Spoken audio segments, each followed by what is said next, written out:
Well, welcome back to Great Mondays Radio.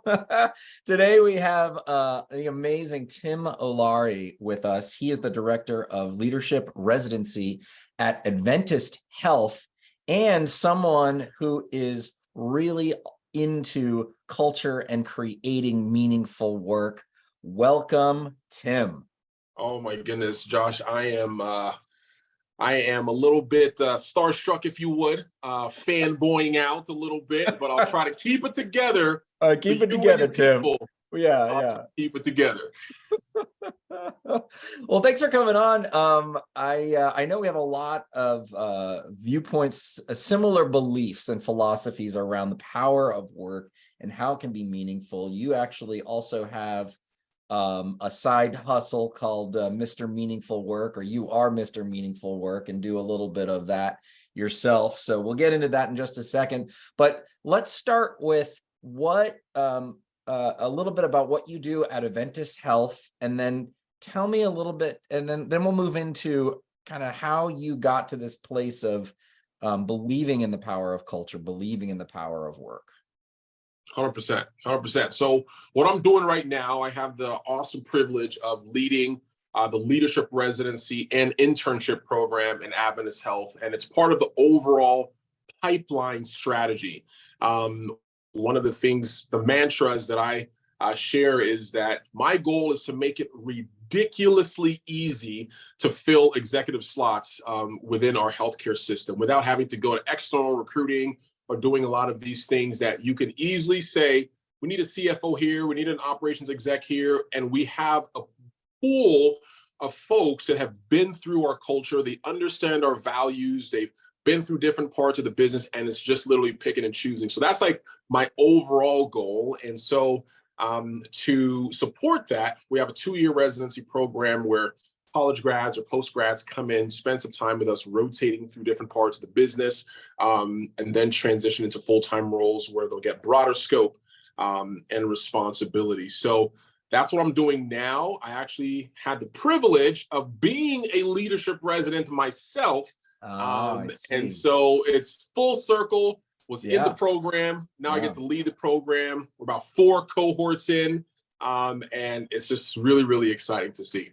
That's some, speaking of meaningful work, that's wonderful. I love that. I wish more organizations had that forethought and investment in that, but that's an organization that's been around for a long time. So that kind of makes sense to me. So how did you get to this place of believing in culture, believing in the power of work?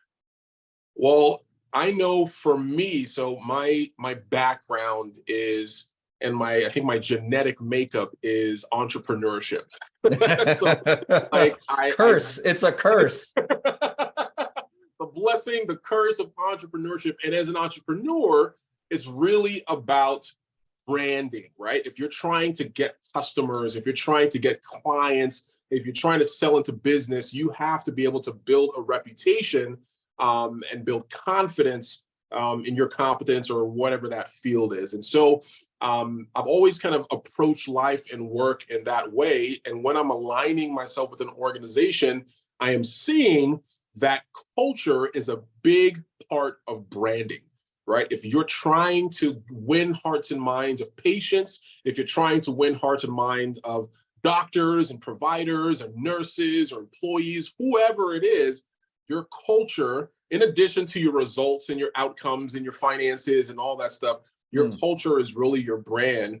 And so the work that you do and how you do your work, the things that you say, the actions that you take around your work is a big part of that. So that's kind of how I've transitioned from kind of that entrepreneurship mindset to adding meaning and substance and that mentality to a 9-to-5 job.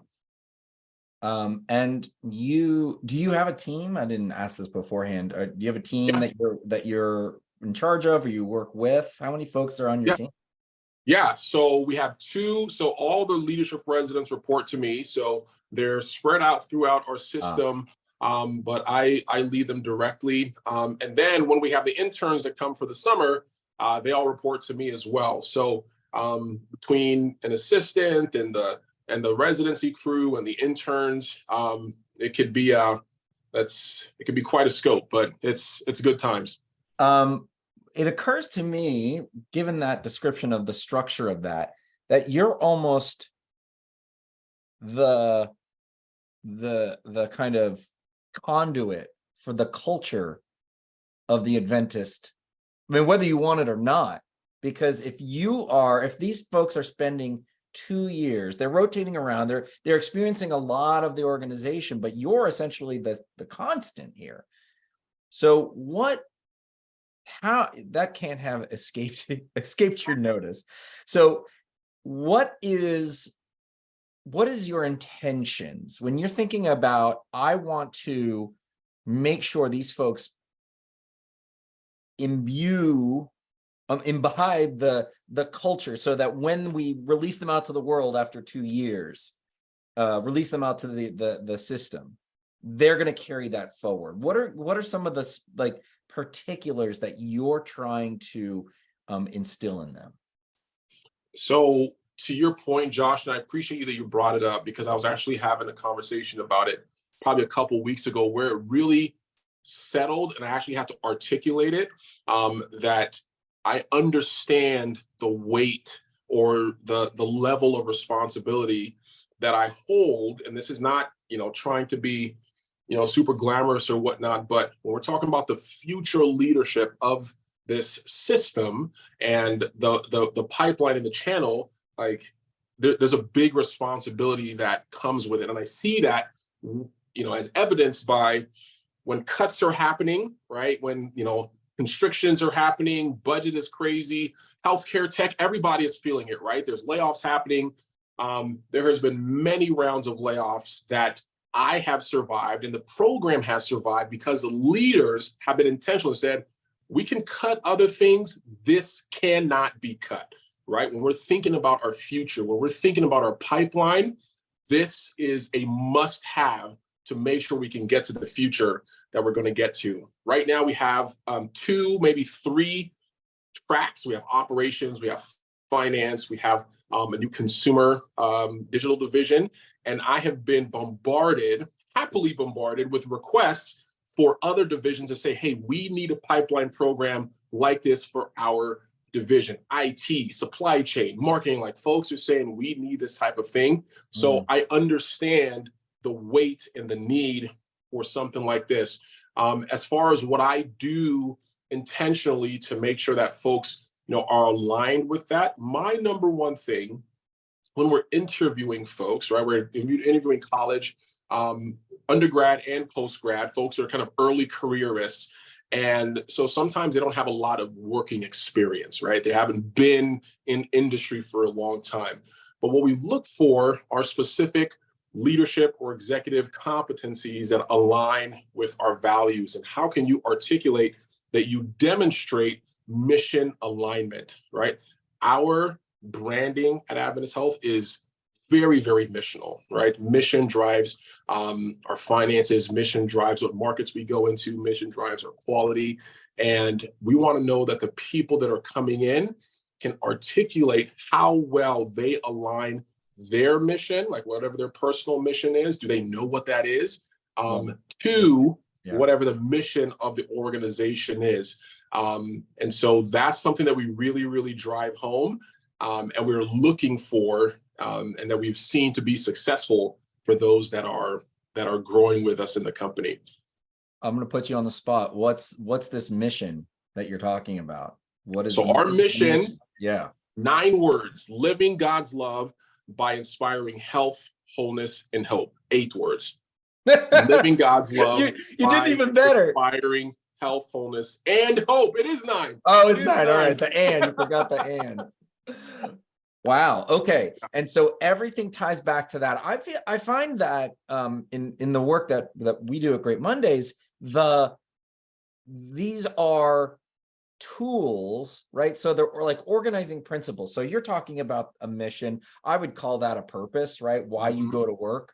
why you're doing what you're doing, right? Why do you spend your limited hours of your life doing this? Yes. And that becomes, an organizing principle that you can point back to, as you just did, and say, this is what's driving us. So now complete the equation for me. So I'm going to come in as a new grad, a post grad, or whatever. I'm not going to be like, maybe I don't even know what my mission is, but that's, I'm not a good fit. Or maybe I'm like, well, I really care about X, Y, and Z. I'm not going to start espousing. I'm not going to say, look, I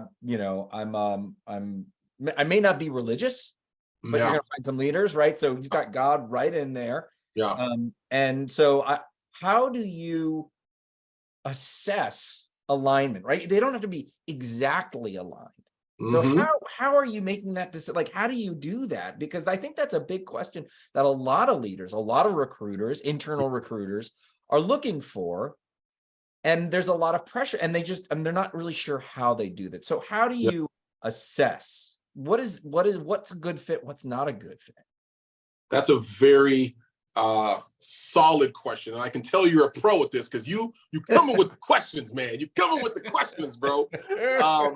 But there's a number of different ways. I think the one that I have personally settled on, that I personally found success with, is aligning with strengths. Right. Let's start with what you're good at. Let's start with what comes naturally to you. Let's start with what gives you energy. Let's start with that.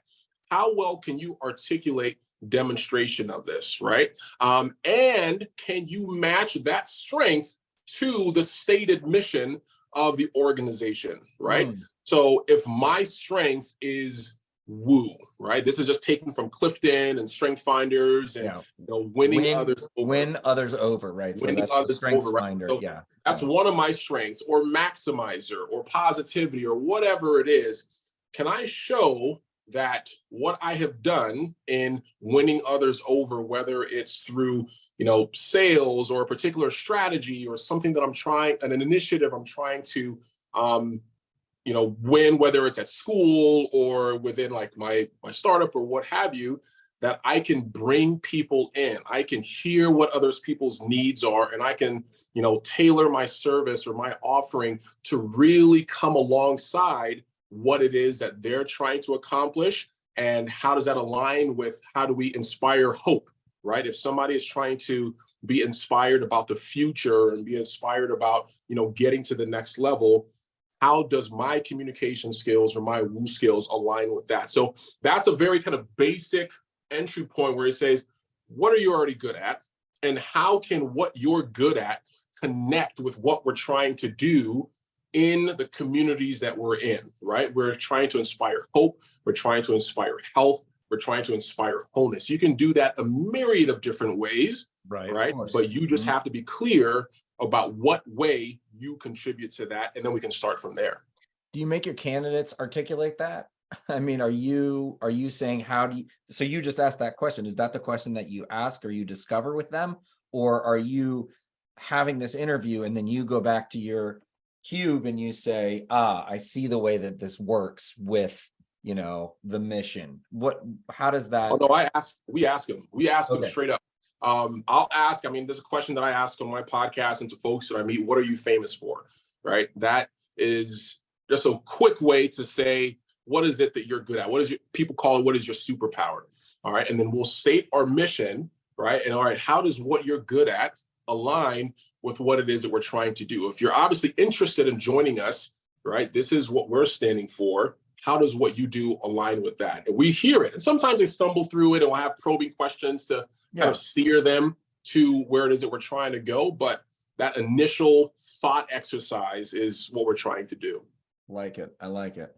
Yeah. Good. Okay. So one of the things that I like to ask my guests are stories of wins or fails, of culture wins or fails. So tell me a time that you introduced or thought of something that you wanted to do to affect or influence the culture, and it was a total runaway hit, and this is what you've learned from it, or complete fish fell on the floor type failure. And this is, and then you also have a learning from that, right? Because failures are learning opportunities, right? So Absolutely. tell me what you got. I'm going to tell you about an epic failure. I love it. Yes. That also goes to a point that I talk about when folks are thinking about culture, when you think about derailers, right? If you're really excited about something and you're starting this initiative, sometimes you don't think about the derailers that can throw you off. And this was an example of one that happened. And so I was relatively new in this role, this leadership residency leadership role. And I wanted to build our brand. Like I want, to get it out there, and I wanted to start a podcast. Like the organization already had a podcast. And I was like, no, but we don't want to do that. Like we want something fresh and new and cool. And you want to build the brand of the leadership residency program. The residency program, but tie it into kind of overall recruiting and culture and all that stuff. And so so that was the idea. And so I wrote out like an episode 1. I found a co-host. I contacted the communication department. Like I got video set up. We got the stage and all that stuff. Was like, we're going to shoot this pilot episode. And so we're going. I got buy-in. And we're going like, this is going to be great for the brand. It's going to be great for the company. And And I think we had recorded the first episode, and maybe a couple weeks later or something, I got an email from the boss of my boss, so the executive, and they were like, who greenlit this? Like, what's this podcast that I'm hearing about? Was this approved through? There were the long short of the story. The short of the end of the story is there are a lot of approval processes that I completely skipped and blew out of the water. It was conflicting with what we already had by way of branding and communication and color scheme and visual and all that stuff. And they were like, yeah, we're going to have to put a pause. Let's go ahead and put a pin in this situation and find another way to do it, which was just saying, nah, bro, whatever. That's a nice way of saying, nah, you need to pump your brakes. And it was very humbling because, there's a lot of excitement and engagement around this. And what I learned from that is that one of my derailers is bureaucracy, right? When there's like a lot of levels and a lot of layers to get things through, like it completely knocks the wind out of my engagement and energy and wanting to even do anything. And so that was a headbutt of saying like, oh my goodness, there is this that exists here.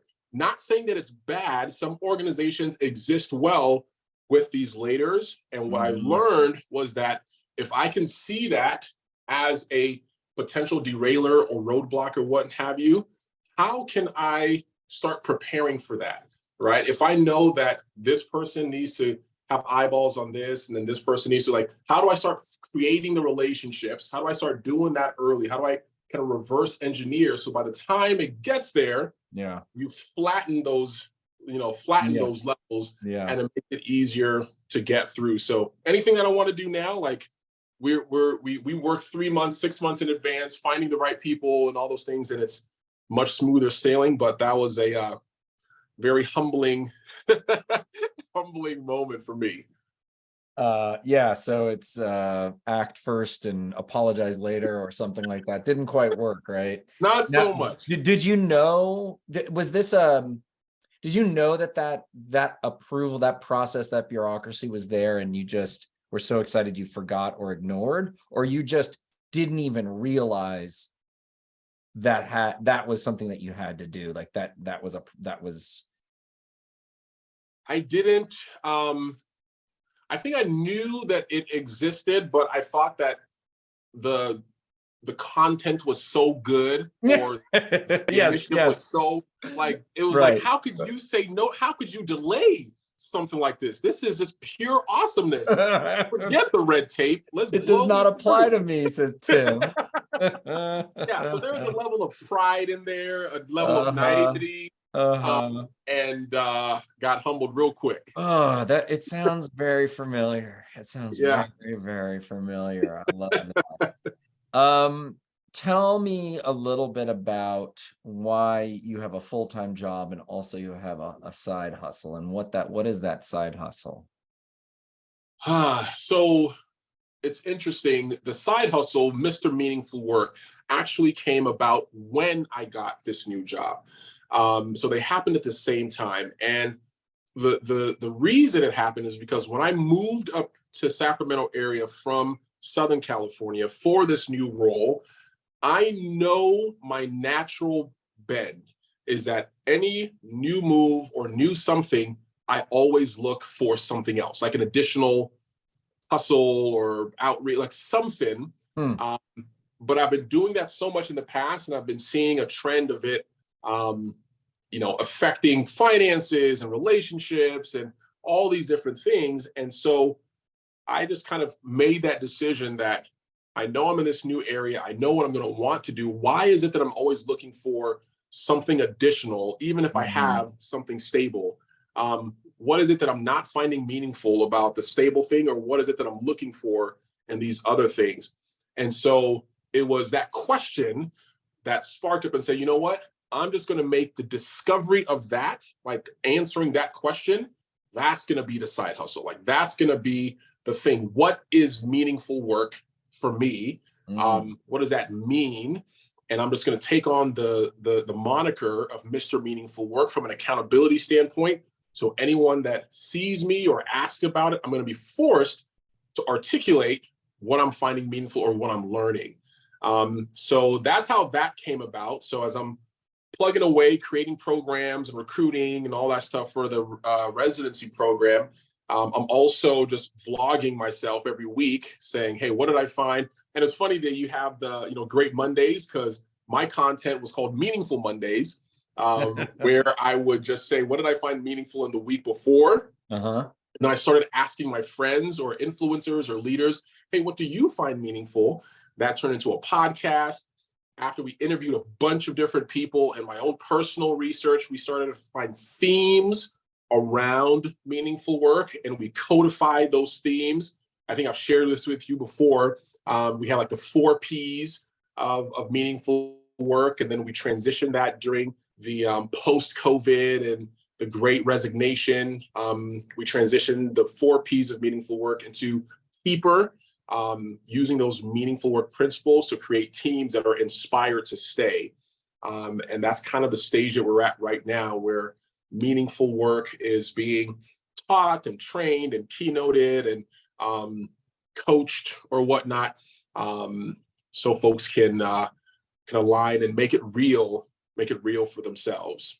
All right, so let's wrap up. I want to hear and I think our listeners would love to hear about Deeper and what it is, because I think it's a really compelling model, and you've done all the hard work and the research, so we need to get it out there so we don't have to replicate that. So Yep. give us the overview. Tell us about the theme and what you Yep. saw. How do you help people feel more connected to Absolutely. Yeah. So Keeper, so KEEPR Keeper? is the framework. Keeper. As a leader, I want to be a keeper. Like I want my folks to see me as like, yeah, that's a keeper. That's somebody I want to stay with.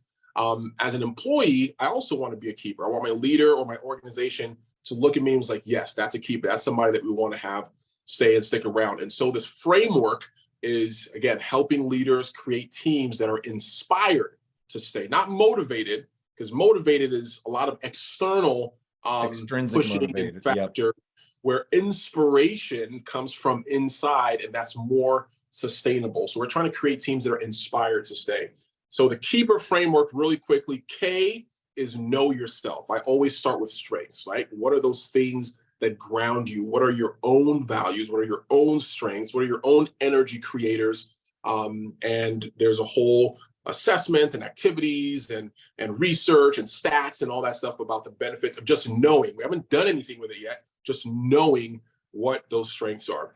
Then the next E is engage. All right. So you go from knowing your strengths to engaging your strengths. How do we craft activities and work and projects and engagements that actually put those strengths to use most of the time? It's not very often that you're going to be able to do all your strengths all the time. Like, that is utopia. If we ever get there, let me know, sign me up, put me on that train. Exactly. But until then, we're trying to get it to be a larger percentage of what you're doing. And there's a swath of research around that. And there's activities around engaging your strengths. You can have the conversation with your leaders, with your peers about what those activities could look like.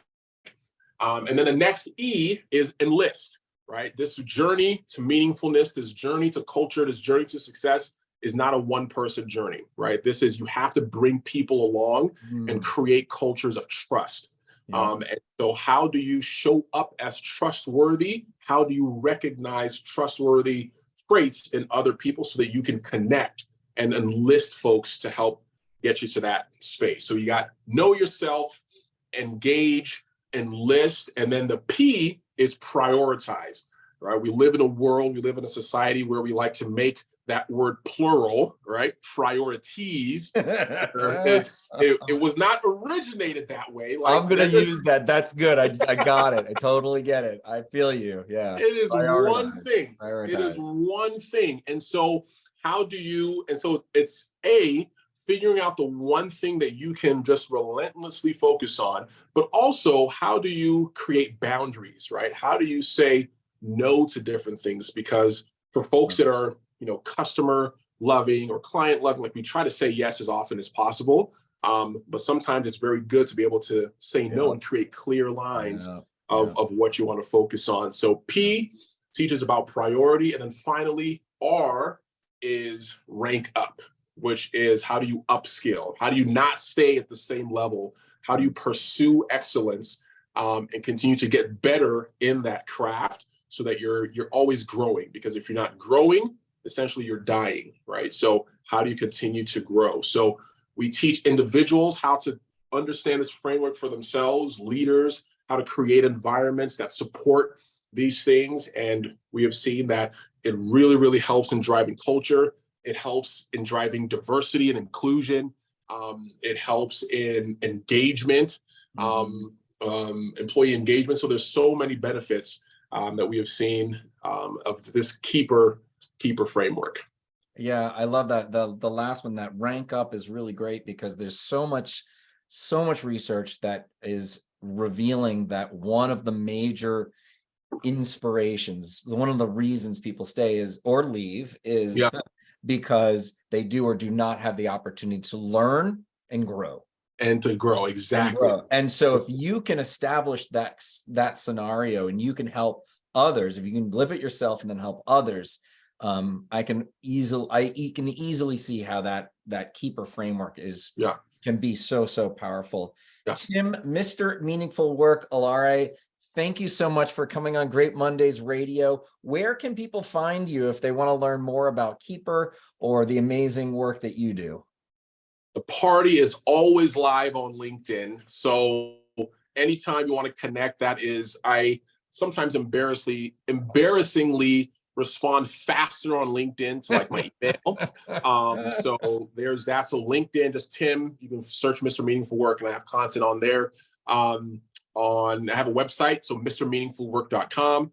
And so you can go there. We have previous episodes of the podcast. If you want to book me for something, mrmeaningfulwork.com is where you can find it. And then there's fun stuff on Instagram and Twitter, Mr. Meaningful Work, the same thing. All right, Mr. Meaningful Work all over the social web. Thank you, Tim. It has been a real pleasure. Josh, thank you so much for having me. This has been one of the best conversations of my day. I appreciate you for adding value to my life in that way, man. Right on. All right. Thanks, man. Appreciate it. For sure.